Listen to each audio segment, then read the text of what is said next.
Chamusca sem aquela história de time A e time B, mas o time A, entre aspas. Ok. Acabou com a entrevista. Acabou com a entrevista. O Fita acabou a entrevista, o Fita. Os caras tudo rindo lá. Vamos lá. Mas o outro time não está aqui, né? Na verdade não poderia estar, né? Porque eles estão ainda dentro das 48 horas que a gente caracteriza como recuperação ainda, como trabalho regenerativo. Independente se eles vão jogar ou não, a gente sempre segue o nosso planejamento. E o nosso planejamento é sempre otimizar as 48 horas para recuperar o atleta. Às vezes, no segundo dia, a gente faz um trabalho ainda com ênfase em recuperação. No entanto, às vezes a gente trabalha no campo de jogo. Mas está muito claro pela sequência, pelo calendário, que a equipe que vai amanhã é a equipe que está, como eu chamo, de tanque cheio, que está com a gasolina no seu máximo e que vão ter a melhor condição física para a dificuldade que o jogo vai nos oferecer, inclusive para a condição de campo também. Agora, Chamusca, ter um time, assim, ter tantos campeonatos pela frente é cansativo, a gente sabe, né? Sofre esse desgaste, mas ao mesmo tempo você consegue utilizar todo o elenco, né? Você consegue conhecer como cada jogador atua e também consegue, digamos, ter um time completo. Como tudo na vida tem ponto positivo e ponto negativo, né? E um ponto positivo é nessa alternância, eu até uso essa palavra, expor de uma forma positiva a todos os atletas. Você ter essa condição de observação. E, inclusive, às vezes até mudando a função do atleta e fazendo todo mundo rodar, todo mundo jogar e ritmando e dando condição de jogo. Então, quando a gente precisa, eu até citei o exemplo da saída do Pedro Ken em algum momento, da lesão do Ricardinho, a gente estava com o Wesley pronto, a gente estava com o Juninho pronto e o time continuou jogando no mesmo padrão, tendo performance e conseguindo bons resultados. Então, a gente tem um elenco qualificado, a gente fazer um bom planejamento tem sido muito positivo nesse sentido. Coloca todo mundo para jogar, deixa todo mundo em ritmo e cria uma competição interna que é muito interessante para o trabalho do treinador. Desde que começou a temporada de jogos para o Ceará, sempre foi muito intenso, mas tem aqueles picos de intensidade e agora tem mais um. Jogo quarta, jogo sábado, jogo terça, jogo quinta.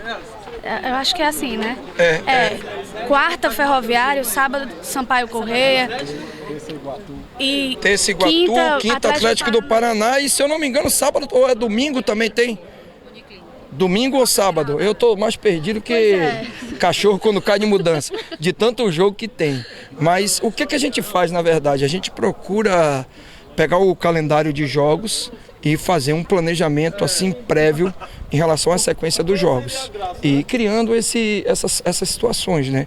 De que jogador a gente vai colocar em cada jogo, fazer o estudo bem minucioso das situações e da atmosfera de cada jogo. Aí tem campo, tem viagem envolvida. Ainda bem que nessa semana que a gente vai ter essa sequência são todos jogos aqui em Fortaleza, então isso minimiza um pouco, mas a gente tem um plantel com um elenco muito bom assim, uma quantidade de atletas e uma qualidade também muito interessante, e o calendário é esse aí, não adianta a gente reclamar, é desumano, eu acho que deveria se repensar, mas é o que tem para nós aí, a gente está tentando trabalhar no que foi oferecido. E qual a expectativa para esse jogo do Ferroviário, contra o Ferroviário? A expectativa é de um jogo muito difícil. O adversário cresceu muito depois da troca de comando técnico, né, na chegada do Ademir. É um profissional que eu já enfrentei várias vezes, inclusive na Série C, quando ele treinava o CRB. Um cara com muita experiência, com uma capacidade muito boa de montar equipes. Mudou a característica do time, o time está muito bem organizado. Está sofrendo um pouquinho também com a sequência dos jogos, já que, como nós, eles jogam 3 competições simultaneamente, também estão viajando. Então, a gente espera uma dificuldade muito grande, um time com jogadores de qualidade que está muito bem. Inclusive, na Copa do Brasil, Copa Nordeste estão sofrendo um pouquinho mais, porque eles priorizaram mais o estadual e a Copa do Brasil, mas a gente espera muita dificuldade. Analisamos muito eles, estudamos. Ontem passei para os jogadores, hoje também, trabalho tático, passei as informações e amanhã a gente vai fazer a palestra com imagem também. Todo o respeito e o máximo de concentração nessa preparação, porque é um jogo importantíssimo, até porque a gente tem esse jogo a menos, no caso na tabela, em relação, por exemplo, ao líder hoje, que é o Fortaleza, né? Então a gente precisa ganhar porque a gente quer disputar o topo aí desse hexagonal. Agora, Chamusca, você pode até não responder, mas meu papel é perguntar e eu vou fazer. Raul joga? O Raul vai jogar. Raul vai jogar. Tem algumas posições aí que não adianta eu chegar aqui para vocês e falar, tô em dúvida. Não existe dúvida, o time está definido, eu não vou divulgar, até porque eu conheço o treinador adversário, ele também não está divulgando, que ele conhece também meu trabalho. Então isso faz parte, você segurar as informações faz parte da estratégia de jogo, mas nessa posição específica de volantes, a gente hoje não tem muitas opções. Se vocês viram um treino aí, vocês vão ver que inclusive em um determinado momento, no jogo contra o Tiradentes, eu usei o Lira, porque a gente está sem o Ken, a gente não estava sem o Naldo naquele momento, a gente está com problema com o Parrudo também, que está sentindo um pouquinho os adutores. Os dois que jogaram a sequência de jogos, o Ricardinho, o Richardson e o Juninho, a gente está segurando, colocando para recuperar e colocar gasolina para o jogo de sábado, que é Copa Nordeste. Então não é muito difícil assim a gente premeditar uma escalação.